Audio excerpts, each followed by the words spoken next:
Alors, enchanté, je suis Philippe Van Bosch, je suis coach en programmation neurolinguistique et je suis heureux d'être sur cette journée pour représenter Audacity de façon pro bono.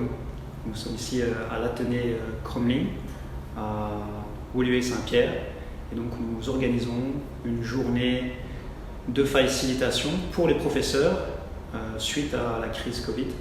C'est le but de leur permettre de pouvoir déposer et expliquer tous leurs défis au quotidien. Ce qui est important pour nous aujourd'hui, c'est de vraiment poser un cadre pour laisser l'opportunité aux professeurs, aux enseignants de venir avec leurs problématiques du quotidien et suite également à la crise du Covid. Donc c'est vraiment leur permettre d'avoir une écoute et d'aussi se rendre compte qu'ils ne vivent pas ça tout seuls. Le monde de l'enseignement, c'est forcément pas si simple, hein, c'est de l'humain, c'est du complexe. Et avec la crise actuelle et les modifications, il y a une nécessité de pouvoir aussi leur offrir une écoute et ce cadre de bienveillance. Donc, notre rôle en tant que coach, le coaching, c'est de faciliter cette expression. En fait, ça revient toujours à faire de l'humain et on a tous un background et une histoire bien particulière. Hein. On vient de différents mondes. Moi, par exemple, je viens du monde professionnel militaire.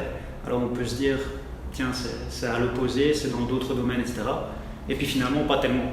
Il y a aussi toute cette partie de pont et de logique qui est que on est tous des êtres humains, que le coaching, c'est bien présent aussi à la défense. Et forcément, on a l'habitude aussi de gérer tout ce qui est crise.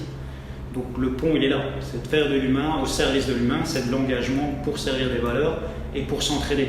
Je pense qu'en temps de crise comme maintenant, la solidarité est vraiment importante. Et la meilleure preuve, c'est qu'on est en train d'essayer de faire évoluer les lignes de notre côté aussi, au sein de l'armée. Il y a une création vraisemblablement d'une équipe de performance humaine au sein de Wellbeing.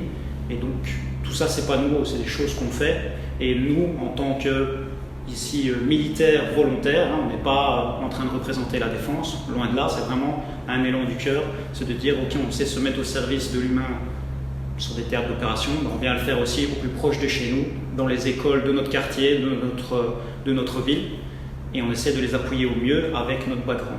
Puis il y a d'autres gens aussi, hein, forcément, comme Saïd Melouni, qui est le big boss, le patron d'Audacity, Audacity Coaching, qui ont fait ça dans des grandes entreprises comme l'aéroport. On a un ancien militaire aussi, avec Greg Demoro, qui est également coach de vie, et donc un ensemble d'équipes en fait, hein, qui par la force de l'équipe fait la différence et peut accompagner au mieux nos enseignants qui en ont bien besoin, je pense.